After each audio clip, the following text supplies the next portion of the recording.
Have you ever wanted something so badly and still failed? How many times have you known exactly what you wanted but couldn't ask for it? Getting what you want in this world can seem like a complicated game, but the truth is, most of the time, what holds us back isn't a lack of worthiness. It's fear. Fear of appearing needy. Fear of being rejected. Fear of asking for too much, of seeming exaggerated. So, we learn to settle for less, to work hard in silence, hoping someone will notice, that life will reward us somehow. But life doesn't deliver what you secretly desire. It delivers what you have the courage to ask for. What if I told you that the simple act of asking, with clarity, faith, and courage, is what separates ordinary people from extraordinary people? Jim Rohn said, "You don't get what you want, you get what you ask for." Maybe what's missing in your life isn't more effort, it's learning to ask.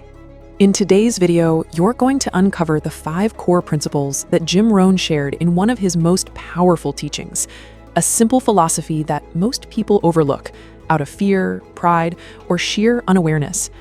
The truth is, there's a key hidden in plain sight, a key that can unlock doors you didn't even realize were locked, the power of asking. Yes, asking. Sounds too simple, right? Maybe even naive. But by the end of this video, you'll understand that it's exactly that simplicity that makes it so powerful and so often ignored. Because asking requires clarity, it requires courage, it requires faith, and it demands a complete shift in how you show up in the world. We're going to talk about mindset, about the invisible blocks that keep you from receiving, about why some people seem to effortlessly get what they want, while others run in circles and never quite arrive. And no, it's not about luck or working harder. By the end of this video, you'll understand why learning to ask with intelligence and faith can completely transform the way you move through life, to the point where, yes, you might just start speaking like a god. Not from arrogance, but from alignment. Alignment with your voice, your vision, and your power.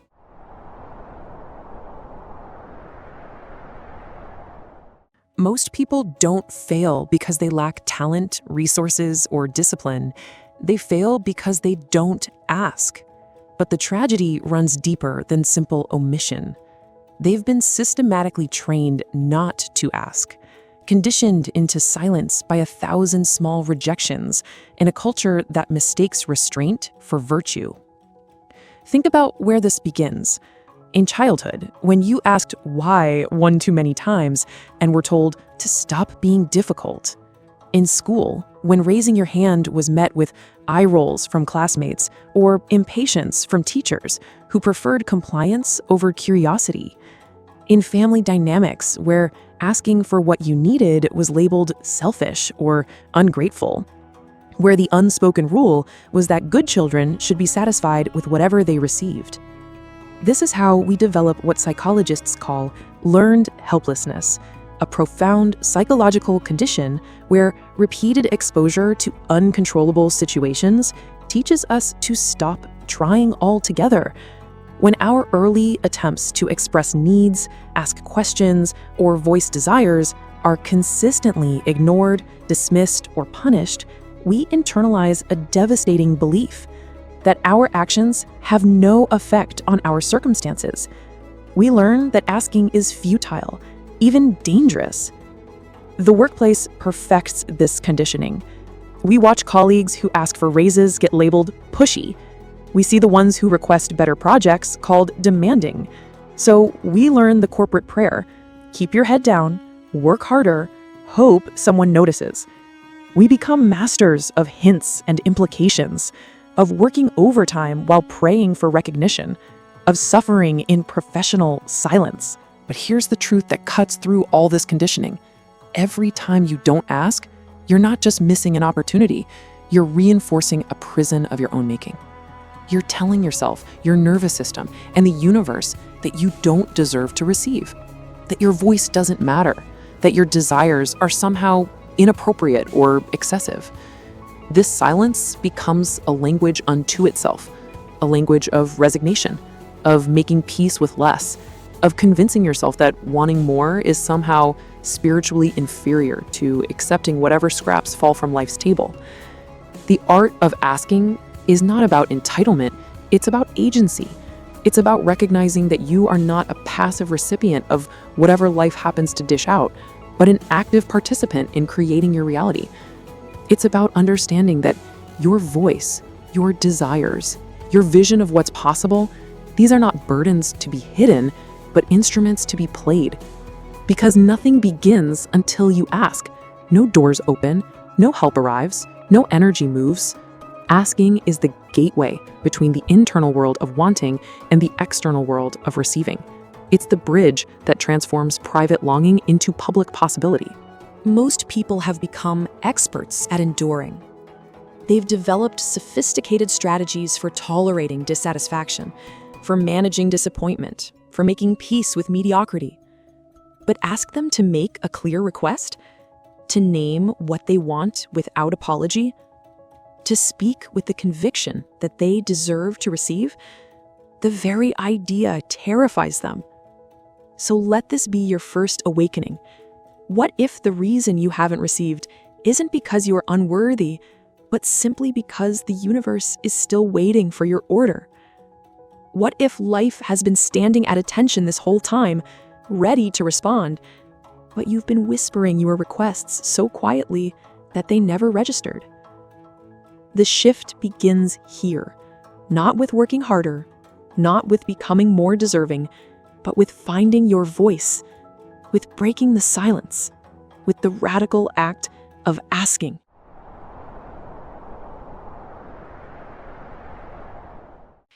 Asking doesn't guarantee a result, but it guarantees transformation. The moment you ask for something, clearly, intentionally, without apology, you flip a switch inside yourself that has been dormant for years. Imagine a magnificent ship that has been sitting in harbor, engines cold, crew scattered, destination unknown. It's seaworthy, it's capable of crossing oceans, but it's been anchored to the dock by the weight of indecision, by the fear of storms, by the comfort of staying where things are predictable, unsafe. Then, suddenly, the captain receives coordinates, clear, specific, undeniable coordinates to a destination that calls to something deep in their soul. In that instant, everything changes. The engines roar to life, the crew assembles with purpose, the anchor is weighed. The ship doesn't just move toward its destination, it becomes a completely different vessel, no longer dormant but dynamic, no longer waiting but willing, no longer passive but powerful. This is what happens when you ask. You stop being a person who wants something and become a person who is actively pursuing it. Your perception sharpens like a hunting falcon's gaze. Opportunities that were always there suddenly become visible. Conversations take on new meaning. People who could help you seem to appear from nowhere, though the truth is they were there all along, waiting for someone who knew what they wanted. This isn't mystical thinking. This is neuroscience. When you make a clear request, your reticular activating system, the brain's attention filter, begins searching for everything related to that request. It's like buying a red car and suddenly noticing red cars everywhere. They were always there, but now your brain is programmed to see them. But the deeper transformation happens in your energy field, in the way you carry yourself through the world. People who ask with clarity and conviction emit a different frequency. They walk differently, they speak differently, they shake hands differently. There's an aliveness in them, a sense of direction and purpose that draws others like a magnet. As Jim Rohn said, some people are always studying the roots, others are picking the fruit. You don't need to understand the entire mechanism behind how asking works. You don't need to know why the universe seems to respond to clear requests or how the mind reorganizes reality around specific intentions. You just need to trust that it does. You don't need to explain electricity to turn on the light. You just flip the switch. The people who wait for complete understanding before taking action remain forever in preparation. They study manifestation while others are manifesting. They analyze the mechanics of success while others are succeeding. They research the psychology of asking while others are receiving. So here's the second shift. Stop waiting for clarity before you ask. Ask, and clarity will come. Stop waiting for courage before you speak. Speak, and courage will build. Stop waiting to feel worthy before you request. Request, and worthiness will follow. Asking is not the final step in some complex process. It's the first. It's not a reward for having figured everything out.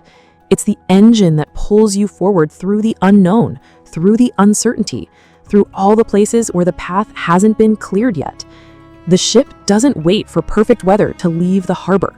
It sets sail and learns to navigate the storms along the way.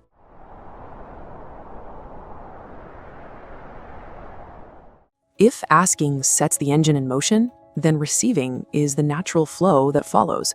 And here's the part that might surprise you. Receiving is not the hard part. We've convinced ourselves it is. We tell ourselves elaborate stories about why we're blocked, unlucky, or not ready yet. We create complex explanations about karma, timing, and worthiness. But more often than not, the truth is simpler and more uncomfortable. We're not receiving because we never asked in the first place, or we asked with such timidity, such qualification, such apologetic energy that life couldn't respond clearly. Think of it this way. You're standing at the shore of an infinite ocean. This ocean contains every possibility, every resource, every connection, every opportunity you could ever need. It's abundant beyond measure, constantly replenishing itself, eager to give. The waves are literally lapping at your feet, offering their gifts. But what do most people bring to this ocean of possibility? A teaspoon. They approach the vastness with the smallest possible container, then wonder why they remain thirsty.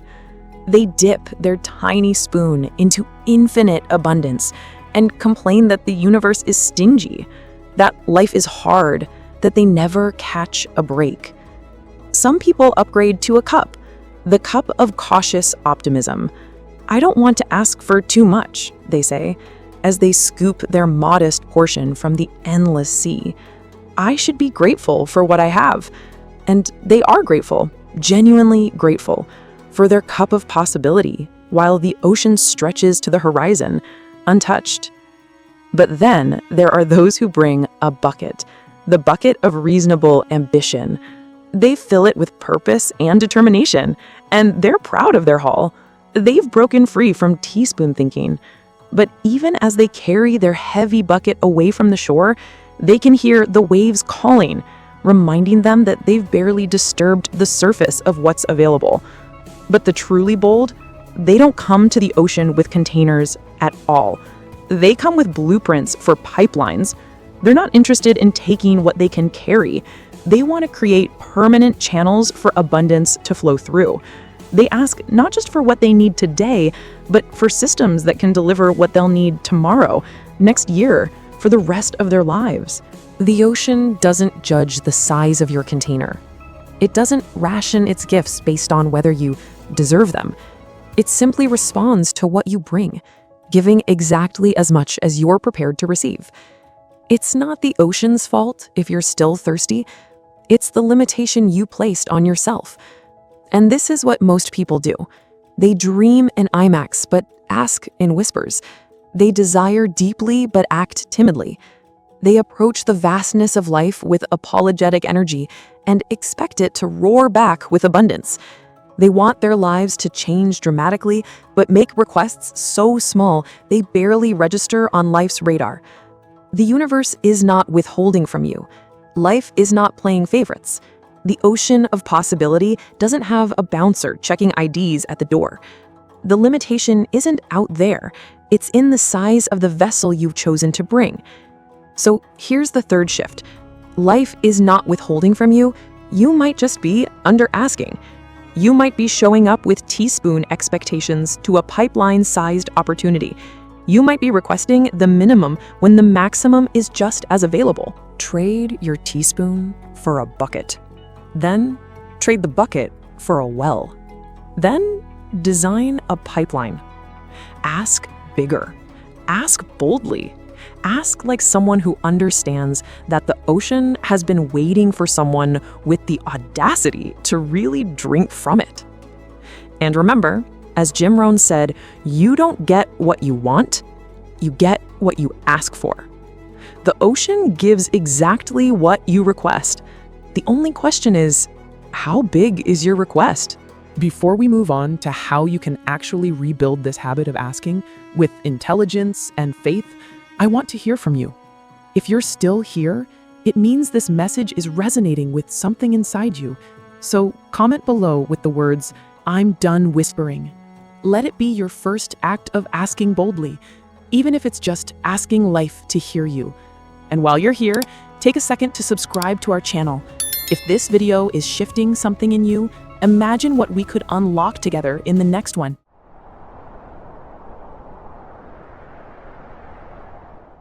Now that you've seen how asking activates transformation and how receiving is simply a matter of bringing bigger containers to life's infinite ocean, the question becomes, how do you ask in a way that actually works?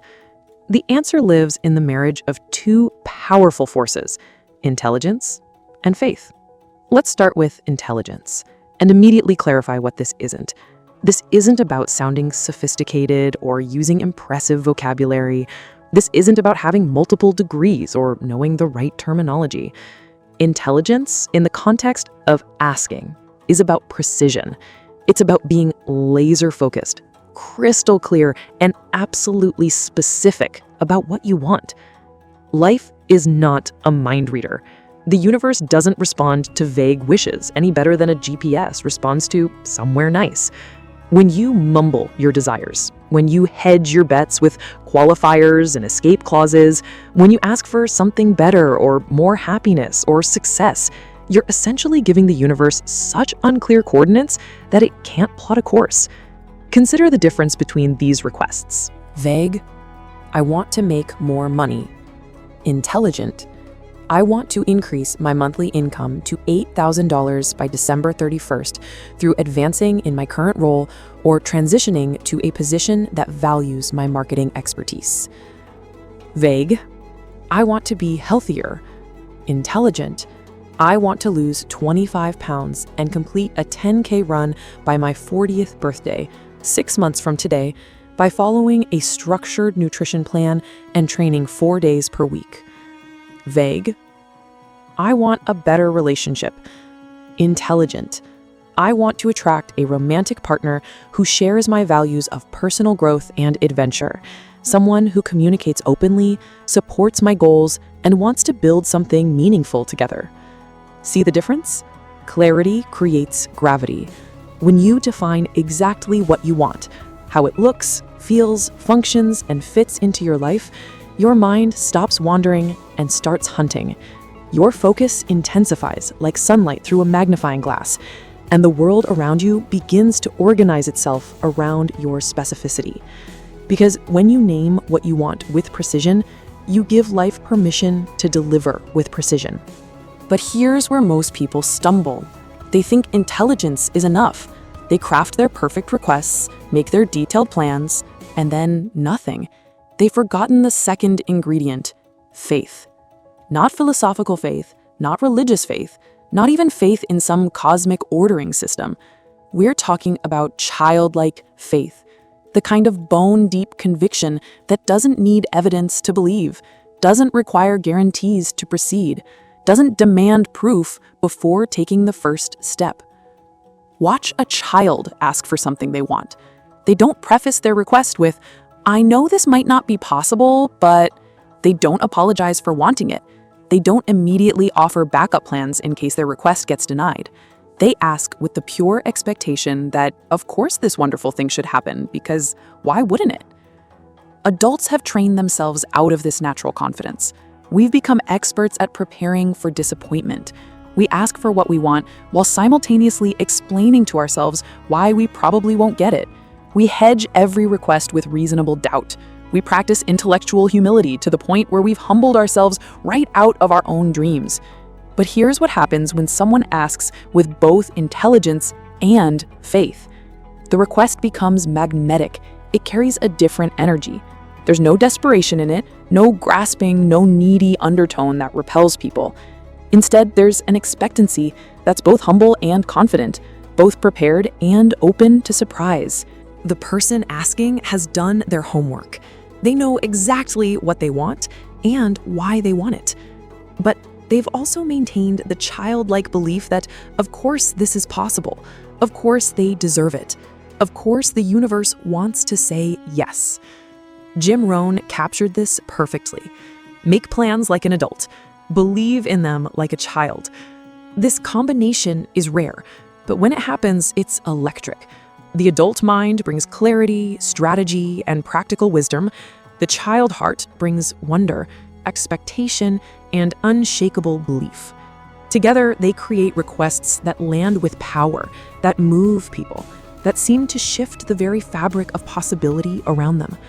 So ask wisely, like someone who has thought it through, researched the territory, and knows exactly where they want to go. And ask with faith, like someone who knows they're going to get there, who can already feel the satisfaction of arrival, who treats their vision as a fait accompli, just waiting to unfold in physical reality. Ask like you're placing an order at a restaurant, confident that the kitchen has the ingredients, trusting that your meal is already being prepared, excited to taste what's coming. Because when clarity meets conviction, when precision meets passion, when intelligence meets innocence, life listens. The universe stops scrolling and pays attention. And what seemed impossible starts to feel inevitable.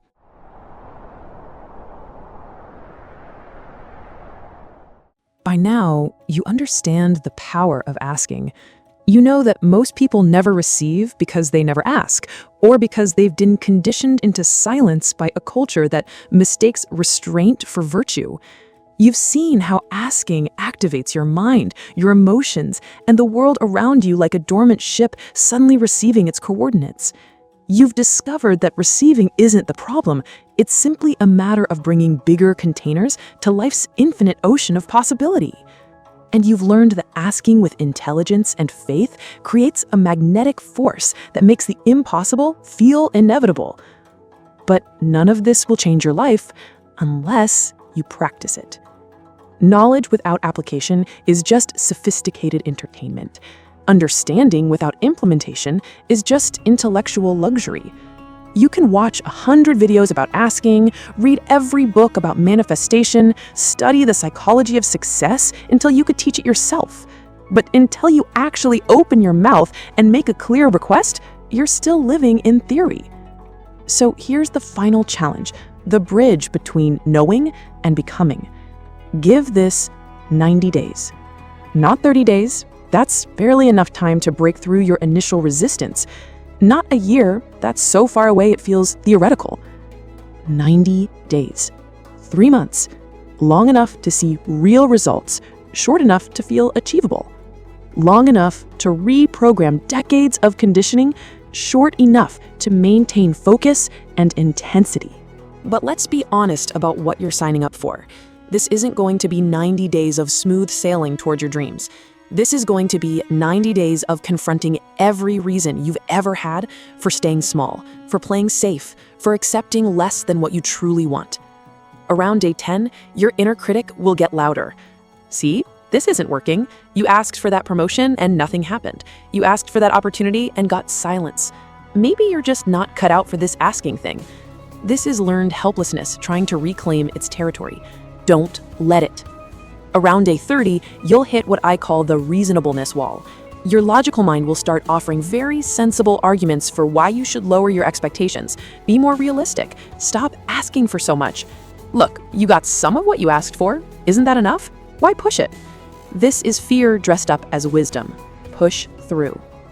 Around day 60, you'll encounter success resistance, the strange psychological phenomenon where you sabotage yourself just as things start working. You'll find excuses to stop doing the very things that have been creating results. You'll suddenly get too busy to write down your requests, or forget to ask for what you want. This is your old identity trying to protect itself from transformation. Don't give in.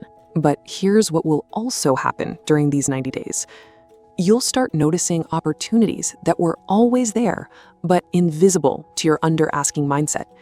You'll have conversations that open doors you didn't even know existed. You'll discover that people are more willing to help than you ever imagined. They were just waiting for someone to ask clearly and confidently. Your relationship with your own voice will transform. You'll stop apologizing for wanting things. You'll stop hedging your requests with qualifications and escape clauses.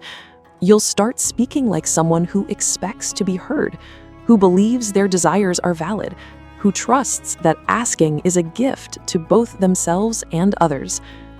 Most importantly, you'll develop what I call ask muscles, the psychological strength to make increasingly bold requests without your nervous system going into panic mode. What feels scary in week 1 will feel natural by week 12. So here's your 90-day protocol. Weeks 1 to 2, foundation building.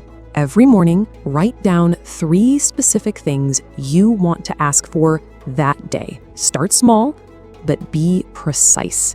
Practice with low-stakes situations, asking for a better table at a restaurant, requesting a discount, asking a stranger for directions. Build your comfort with the actual act of asking. Weeks 3 to 6, escalation. Now start asking for things that matter. The raise, the date, the opportunity, the help you need, the connection you want. Feel the resistance, but ask anyway. Notice how your energy changes when you make clear, confident requests. Weeks 7 to 10, integration. By now, asking should start feeling more natural. This is when you expand to asking life itself through prayer, meditation, or whatever spiritual practice resonates with you. Ask the universe for what you want with the same clarity and confidence you'd use to order coffee. Weeks 11 to 12, mastery. The final phase is about asking like someone who has completely internalized their worth. No apologies, no justifications, no backup plans offered immediately after the request. Just clear, confident, expectant asking. Write it down every single day. Define it with precision. Speak it out loud to yourself, to others, to life itself. And ask for it like you expect to receive it. Like the universe has been waiting for someone bold enough to place this particular order. If nothing changes after 90 days, you can go back to the way things were. You can return to hoping instead of asking, to hinting instead of requesting, to suffering in silence instead of speaking your truth. But if even one door opens, if even one person says yes, if even one moment feels lighter, clearer, more aligned with who you're becoming, then maybe what Jim Rohn said was right all along. You don't get what you want. You get what you ask for. And maybe, just maybe, the life you've been waiting for has been waiting on you to ask. Not because the universe is withholding or playing hard to get, but because it's been standing at attention this whole time, ready to respond to clear direction from someone who finally understands their own worth. The universe isn't a withholding parent reluctantly doling out scraps of possibility. It's a responsive partner, eager to co-create with anyone bold enough to make their desires known. The delay was never about worthiness or timing or cosmic judgment. The delay was about finding your voice, and you just found it. If you've made it this far, it's because you needed to hear this message. Something in it spoke to a part of you that's been quiet for too long. So don't let this moment end here. Take advantage of the fact that you found our channel and go watch our latest video, The Dark Nietzsche Secret to Becoming Unstoppable, where we explore how to build an unshakable mind through the lens of Nietzsche. It's a powerful continuation of what we started today. And if you haven't subscribed yet, consider doing so you don't miss the next step on this path. Until next time, take care of your mind, your soul, and your truth. You're not alone on this path. Not anymore.